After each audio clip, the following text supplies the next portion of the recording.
국회 법제사법위원회가 더불어민주당 주도로 조희대 대법원장에 대한 청문회를 강행하기로 하면서 후폭풍이 거셉니다. 민주당에서는 조 대법원장의 대선 개입 의혹이라는 명분을 내세우고 있는데요. 이 강행 배경이 뭐라고 보십니까? 이 몇 가지 배경이 있습니다. 조희대 대법원장 체계에서 유사한 사건, 그 선거법이 3심으로 올라왔을 때 통상 91일, 평균 31일 걸렸는데 이재명 당시 후보자 건에 관련돼서 36일 만에 굉장히 정광석화처럼 처리했죠. 그리고 아마 많은 법조계가 인사들이 그때는 그랬어요. 이건 좌우를 가리지 않고 뭐라고 했냐면 대선을 불과 1개월이 앞둔 상태에서는 이거 판결을 내리는 건 국민의 선택을 제한하는 거기 때문에 그것 자체는 바람직하지 않다라는 의견이 중론이었는데 그것이 굉장히 정광석화처럼 조희대 대법원장 주도하에서 밀어붙였기 때문에 도대체 그런 배경과 이유가 뭔지에 대해서 한번 알아보자. 이런 이유가 전 하나 있을 거라고 보고요. 저는 이거 음모론이라고 봅니다. 무슨 얘기냐면 처음에 대법원이 대선 직전에 전원합의체 열고 판결하겠다 그랬을 때 민주당의 많은 의원들이 야 이거 무죄다. 대선 전에 털어주고 가려고 하는구나라고 막 좋아하시는 분들 되게 많았어요. 그런데 많은 민주당 의원들의 예상을 깨고 대법원에서 전원 합의체까지 해서 압도적인 다수로 유죄 판결을 해버리니까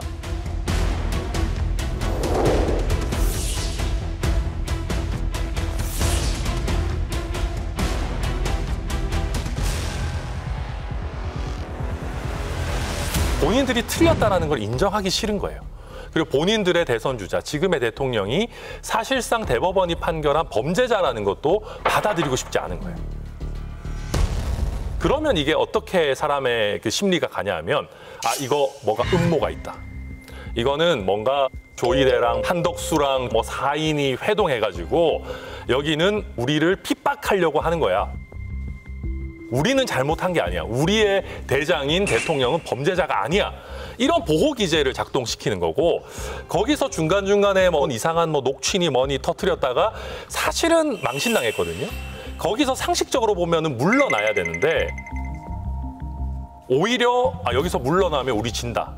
오히려 면상한다 하니까 더 세게 치고 나가자. 우리 뒤에는 개딸이 있다. 우리 뒤에는 김어준이 있다. 이렇게 해서 브레이크 없이 지금 무조건 그냥 가속 페달 밟고 있는 그런 상황이다. 봅니다. 조희대 대법원장이 민주당에 때는 한때 천사였죠. 굉장한 인품을 가지신 분, 그리고 감동을 주신 분, 그리고 흠결이 없는 게 흠인 분이라고 했는데 대선 직전인 5월 1일 날 그 이재명 대통령의 공직선거법 위반 유죄치를 파기환송하면서부터 이재명 대통령이 뭐라 그랬어요? 사법살인이라고 그랬잖아요. 그게 신호탄이 된 겁니다. 그때부터 조희대는 사법개혁의 걸림돌, 내란 부역자가 된 거예요. 그래서 결국 지금 그 민주당이 그 조희대 그 대법관 흔들기를 하는 거는 저는 거취에 있다고 생각하지 않습니다.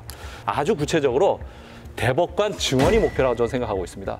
대법관 증언이 어떤 의미냐면 이재명 대통령이 아직 재판이 많이 남아있잖아요. 그 재판들에 대해서 대법관을 26명으로 늘려서 다수 의견으로 무죄를 받아내겠다는 그게 목표라고 저는 봅니다.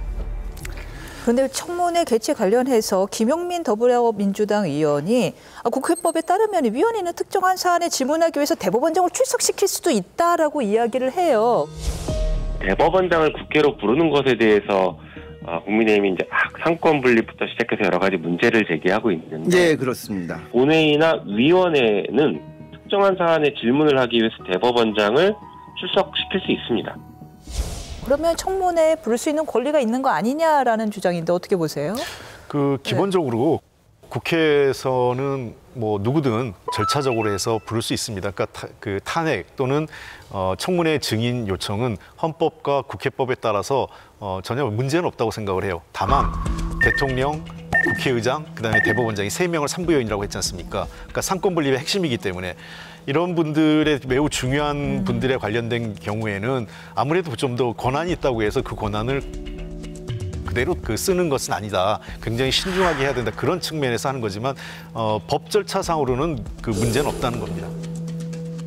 근데 그 법도 있지만 또 다른 법도 있어요.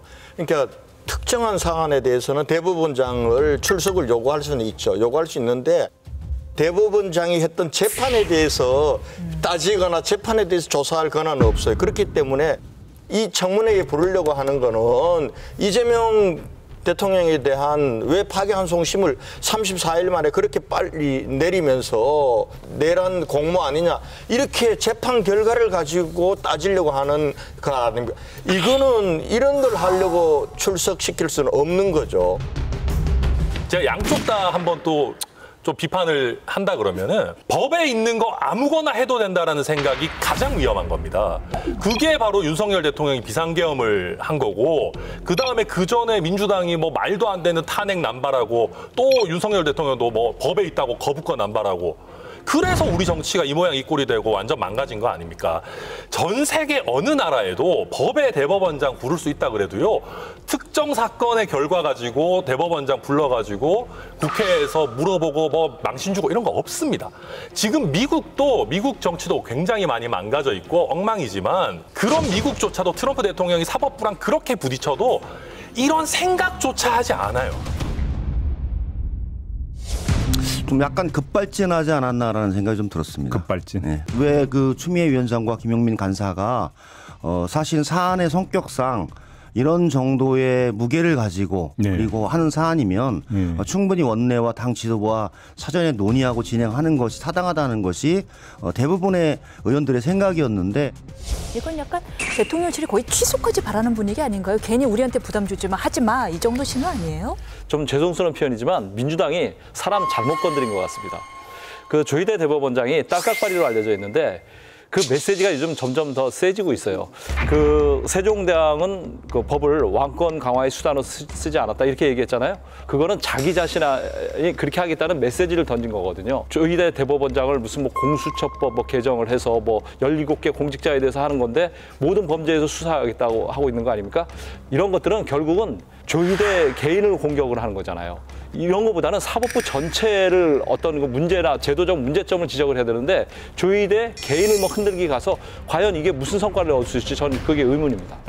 이 청문회가 많은 국민들이 보실 거예요. 그리고 조희대 대법원장이 출석 안 할 가능성이 한 90% 이상 거의 안 나올 거라는 게 보고 있어요. 근데 어쨌든 그러나 일부 다른 대법관이나 법원행정처장은 나오겠죠. 그날 그 청문회를 얼마큼 효율적으로 해서 조금이라도 진실에 좀 다가가거나 또는 사법개혁과 관련된 건설적인 뭔가 안이 논의가 되지 않으면 자칫 이제 그거에 대해 왜냐 이런 논란이 나오기 때문에 도리어 잘 해달라는 그런 걸 우회적으로 한 것 같습니다. 아니 그 판에 왜 조희대 대법원장이 나갑니까? 위헌치고 위법적인 청문회인데 그리고 아무나 얘기하는 막말을 하고 가짜뉴스 그걸 가지고 대법원장을 청문회에 불러내는데 나가면은 천하 사법부의 독립은 끝장이죠. 그러면 조희대 대법원장은 나갈 수도 없고 나가서도 안 되는 거예요. 그러면 민주당은 그 다음에는 봐라.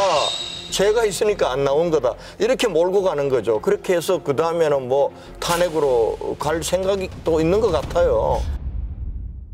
지금 김어준 씨하고 저 정청래 대표 뜻대로 안 되면 이재명 대통령도 수박이 될 판입니다. 거의 정청래 대표하고 김어준이 그리는 그림대로 가고 있어요. 이재명 대통령의 속내를 진짜 모르겠습니다.